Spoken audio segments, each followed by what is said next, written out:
Hey, good morning. Thanks for joining me today. Going down here to feed some baby calves that we have. And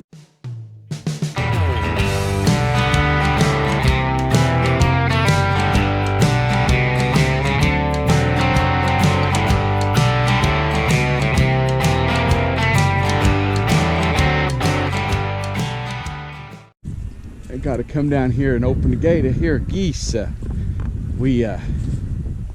This is a flyway here where we live, and I don't know if you can see them on camera or not up there. That V-line formation way up there. We have a lot of snow geese come down here. Where the Arkansas River is just right here. Where I've shared videos where we had to flood this spring, and the two barges hit the dam, locking dam 16. Well, at nighttime you can see the lights when they're on. That's how close the dam is right here. If you could go as a crow flies, it's pretty close. But we weren't under no threat of flooding here, but everything down below got flooded. But anyway, this is a flyway for the geese, and they come through here every year, and we have some refuge land all up and down the river, and it sure is neat to go watch them. Me and Stacy will go one day, and when it's cold and you can't do much other, we'll just drive around in the truck, usually at least once a season, and drive around through the refuges and the farmlands and stuff, and see all the geese and ducks. But right there I haven't seen a lot of snow geese yet. I don't know if it's because it's not cold enough or what, but we usually have thousands of them. In fact, there'll be days when they'll just constantly come over here, just squawking and carrying on. And then when it goes to getting warm weather, you can tell because they start heading back up north in the warm weather days. I got to go out here today, and I do this every day, but on this video I'm gonna feed my young stuff that you probably watched. If you watched the video, watched my videos regularly, I weaned them a while back. But anyway, I had a cow get out, and I was trying to herd her down through here, and I wanted her actually to go through that gate, but she didn't. She come on down here, and what I thought, well, I'll just bring her on up here, and I've got a gate I could bring her into the lot with the other cows. Well, that dummy jumped over this right here and broke his T-post right off right there. So I got to get out here and get stuff fixed. You know, got a good nice fence. Didn't ever think about her jumping over. She's a black white face, black baldy cow. Anyway, got to get that done. And I was going to show you I got to take it down to feed anyway. I put buckets of feed in it and feed these calves. But anyway, my old farm truck here, I had it tuned up the other day. It's a 85 model Ford F350, I believe it is. It's either a 250 or 350. And yeah, F350 1 ton. This was a fancy rig in its day.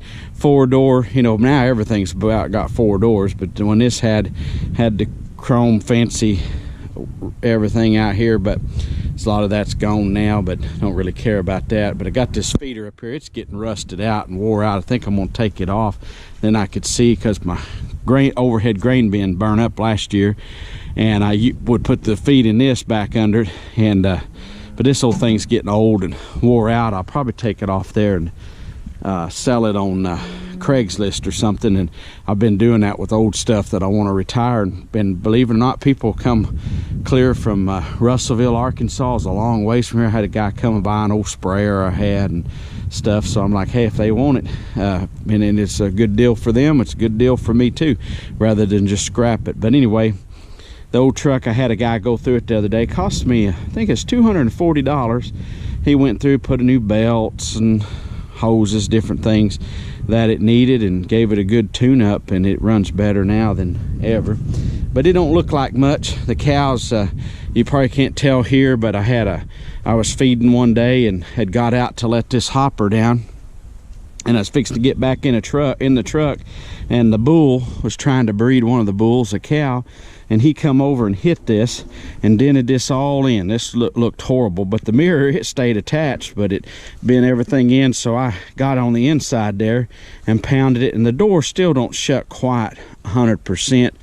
And then one day, my dad was herding the cows, and this old cow got mad. He was trying to make her go, and she rammed the side of this and done that right there.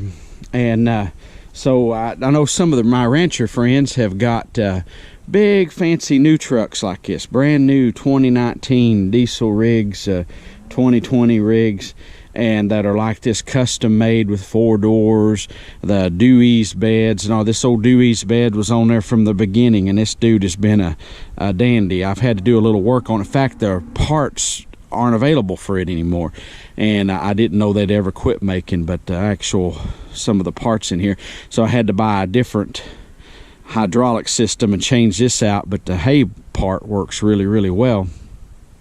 But anyway, that's my old truck. Like I say, 200 some bucks, got it running great, and the guy did an excellent job. Said the fuel filters were clogged. He put new plugs, plug wires, all that kind of stuff. It still has the old distributor out on it, and but the thing with this truck is it does not get good gas mileage. It's a stick shift, and it does great around here. You can lock it in 4-wheel drive. I leave the hubs locked in all the time and just shift it in here when I need it. But this thing's been here, I don't know, since 88, 89, 90, somewhere in there. It was a guy had it, looked brand new when it come here, but it's been here all this time, but it's doing a wonderful job for us, and sure proud of it. Anyway, other than it don't look very pretty, I wouldn't get no awards for prettiness. But anyway, the interior is getting bad, and I just put new windshield wiper blades on it. It's during these rainy, nasty weather. But it's not the quietest, not like these new ones. But anyway, I'm gonna run down here and put out some grain for the calves. Well, there ain't a whole lot to see here. The windows are fogged up. They'll clear off here in just a little bit. But I'm glad it's not ice this morning, but it takes this old truck just a little bit to warm up, but boy, when it does, it does wonderful.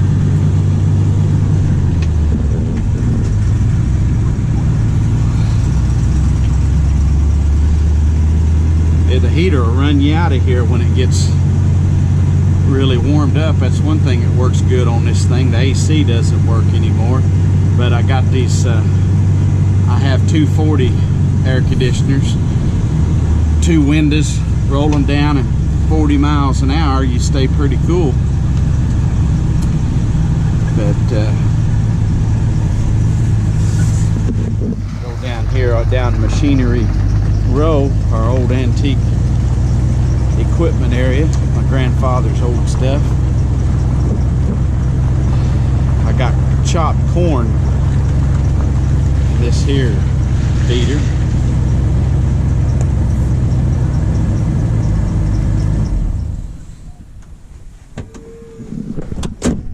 And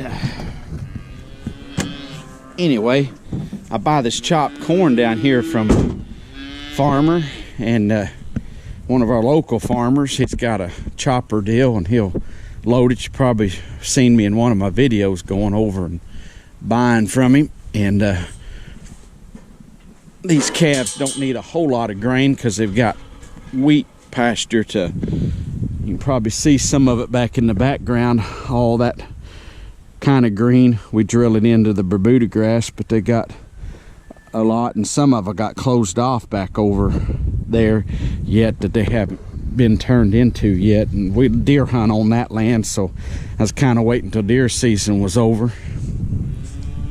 And I think this weekend was the last of the hunting time, so put these buckets up in here. Sometimes they want to blow away on me.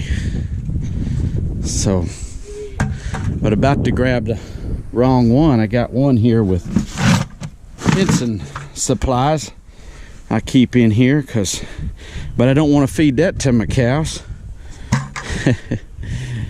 They might think it's a little crunchy. And anyway, I put these buckets up in there so that they won't be falling out everywhere on me.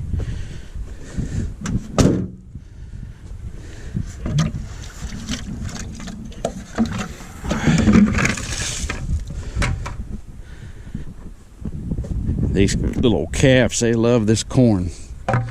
Sometimes your older cows, they might not eat it as well. But one reason I'm feeding this is it's relatively cheap. And I've also got my next year's beef in here. So I know this is GMO. In case somebody asks or complains, I'm sure this is GMO corn. I've not even asked the guy. Around here, that's what you're going to get. Everybody's into GMO. That's the farmers. If I grew farm crops, I'd probably do GMO too. I don't think we'd be able to feed our population if it wasn't for GMO.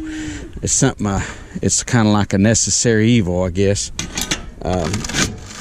But it is what it is. And in my own garden here, I haven't grown corn the last couple of years, but if I did, I would not grow GMO corn for my garden. But I'm not growing this. This old guy does. And, but anyway, I got a beef out here, and he'll be butchered next, probably about June, May or June. I'll take him up to the butcher house, processor, and get him butchered. In the meantime, he's in there with all this young stuff, so he gets a diet of wheat and corn, and it ain't a lot, as I feed these 4 buckets here, which is equivalent of 100 pounds to 20 some head. So but it's just a supplement. It's not, it's kind of like candy to them, like candy to a child, and it helps. The corn will make them eat more. So carbs will make a human eat more too. So if corn's got lots of carbohydrates, and if they'll eat that, and they'll make them grow. These little old calves here are really coming on. Some of them,